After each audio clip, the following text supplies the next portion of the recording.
Magandang araw sa ating lahat mga boxing fans sa mang panig ng mundo.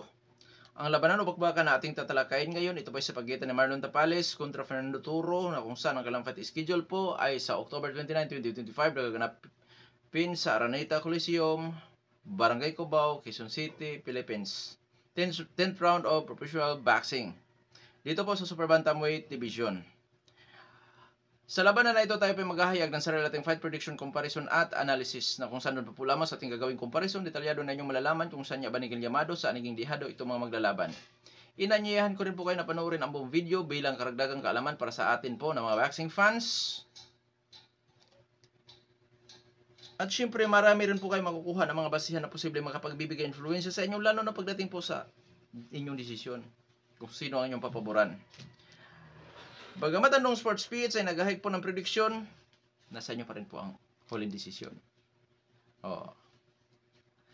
Bago naman ito simulan, para po sa mga boxing fans na bago po lamang napadpad dito sa ating munting channel, inanyayahan ko po kayo na sana suportahan po sa pamamagitan po ng pag-subscribe, like, and share. At para po sa mga boxing fans na walang sawa na sumuporta o sumabaybay dito sa ating munting channel, tapos puso po ako nagpapasalamat sa inyong lahat.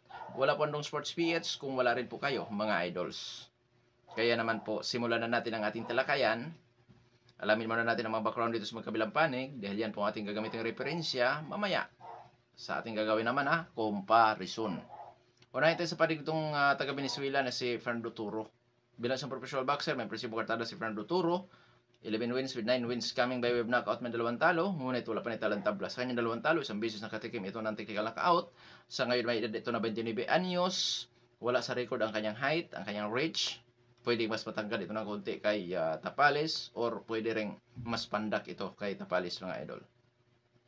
Southpaw stance nitong si Fernando Turo na may knockout ratio na 81.82%. Last fight October 25, 2024. Nakasagopa si Jindre Diaz na kung saan panalo by unanimous decision itong si Fernando Turo. Eksperyensya, karanasan itong si Fernando Turo. Sinuri po ng Dong Sports PH kung ito ba'y dating lumalaban sa amateur Olympic, wala po tayong natatagpuan. So diretso na tayo sa kanyang karanasan bilang sa professional boxer. Na kung saan po mga idol,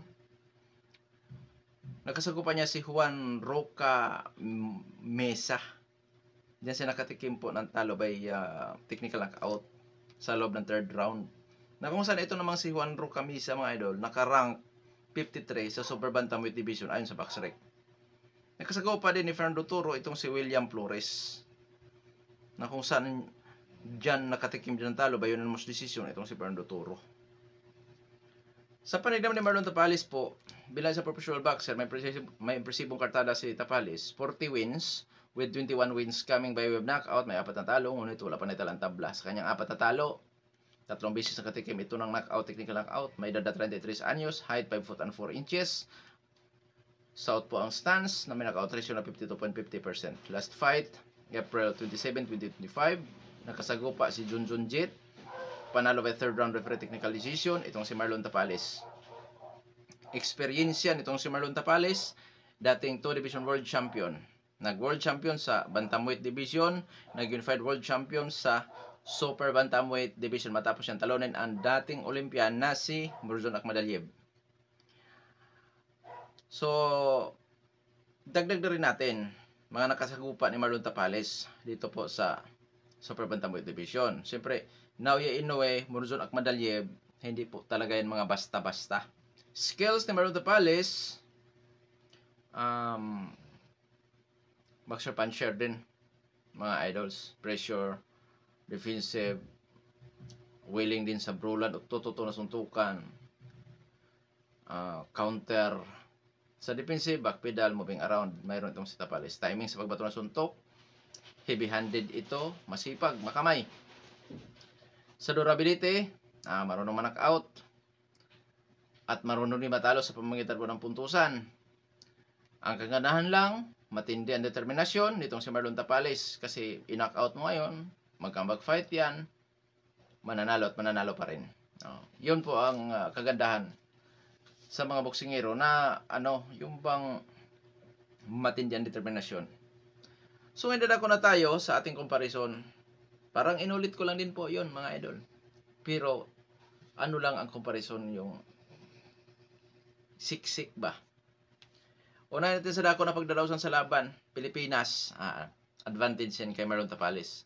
hometown decision, favoritism, politics sa boxing, ganyan. Lalo na kung ang labanan mo ay sa scorecard. Ngayon, sa ranking ng BoxRec, rank 5 out of 1,498, itong si Maron Tapales. Rank 333 out of 1,498, si Fernando Toro. Malayo ang agwat, mga idol.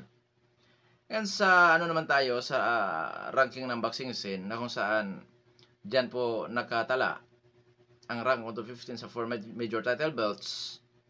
Rank 4 sa IBF, itong si Maron Tapales. Rank 3 sa WBC at WBO. Wala pang pangalan ni Fernando Toro. So dyan mga idol, sa katayuan lamang po talaga si Maron Tapales. Sa edad, 33 anyos si Tapales, 29 anyos itong si Toro. Pero sa prime, sa height, reach, pwedeng tumangkad ng kaunti itong si Fernando Toro, pwede ring mas pandak ito kay Maron Tapales. Kasi wala sa record niya mga idol, di ko alam kung ano pinaka-height nitong si Fernando Toro. So dyan mga idol, 50-50. Kasi kung mas matangkad yan kay Tapales, doon magkaroon ng konting advantage. Kung mas pandak yan kay Tapales, magiging marami ang disadvantage nitong si Fernando Toro. Ngayon, sa knockout ratio naman tayo, umabot sa 81.82% knockout ratio nitong si Fernando Toro. 52.50 ang knockout ratio ni Tapales, so lamang po talaga sa power itong si Toro. Knockout artist itong si Toro. Heavy-handed power puncher si Marlon Tapales. Activity fight, parang aktibo sa experience, 70-30 in favor of Marlon Tapales. Sa skills, parehang boxer puncher, na kung saan po mga idol para sa akin 50-50 dyan sa skills. Nandun kay Fernando Toro ang power, combination sa kanyang pagiging boxer puncher.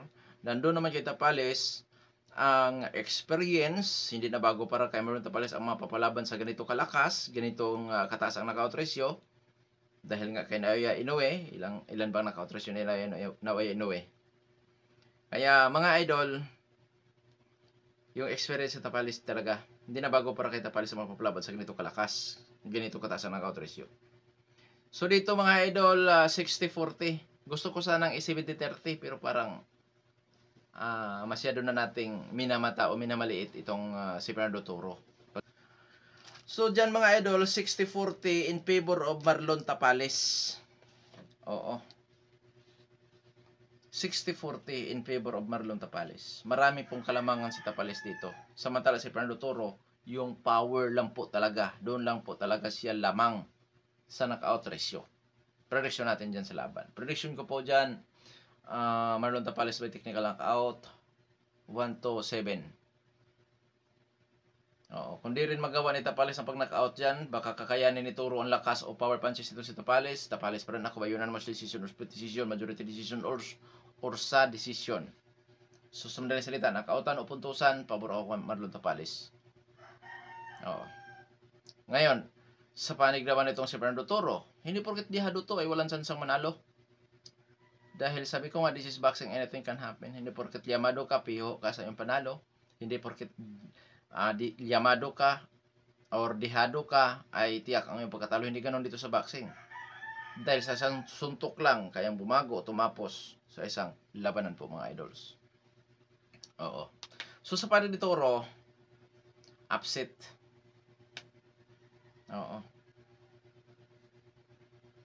Upset lang po ang kanyang sansa dito na manalo. Knockoutan o puntusan. Kaya dong sports, maunong round kaya posibleng ma-upset itong si Marlon Tapales kung sakasakali. Pwedeng sabihin natin mga idol na round 6, round 7 din. Pwedeng ma-upset dyan sa round na yan si Tapales.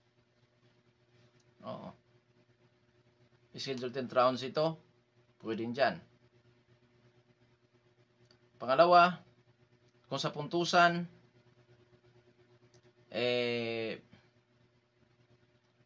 malakas ito, so may chance din. Pwede maging dominante ito mga idol dahil sa lakas or power. Pero sabi ko nga mga idol, hindi na rin po basta-basta ang experience nitong si Tapales. So sa power nitong si Fernando Toro, ang experience naman po ni Marlon Tapales ang magagamit ni Tapales. So hindi pa rin natin pwedeng sabihin na walang tsansa to. Pwede maging dominante sa laban. Dahil may lakas, may skills, itong si Fernando Toro. Oo. So, sa madaling salita, huwag magpagkakampante itong si Marlon Tapales. Hindi porket yamado siya dito sa labanan na ito, yamado siya sa panalo, ay tiyak yon na mananalo din siya. Dahil malimit talagang talo sa isang boksingero, mga idol, lalo na kung talagang yamado, overconfident. Kaya ingat lang ito sa Tapales, kasi dito pagka hindi siya mag-iingat, delikado siya masilat dyan. Malakas to.